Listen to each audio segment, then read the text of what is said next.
బాగున్నారా అందరూ?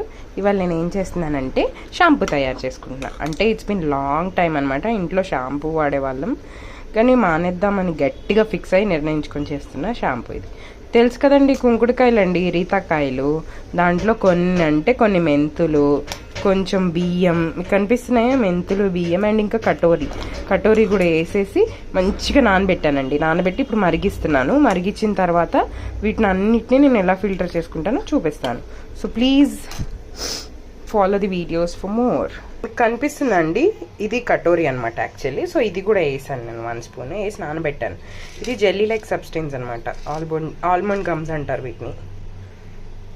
అండి మరగబెట్టి వడగట్టిన తర్వాత this was the result actually. చూడండి, మీకు తెలుస్తుంది. I'm just shaking it so that మీకు తెలుస్తుందా బబుల్స్ అంతా. సో మనం ఇది వాష్ చేసుకోవడానికి ఈజీ అయిపోతుంది అనమాట. So this is an shampoo which is a natural shampoo అనమాట. So please like, share and subscribe for more such videos for home remedies or kitchen or anything.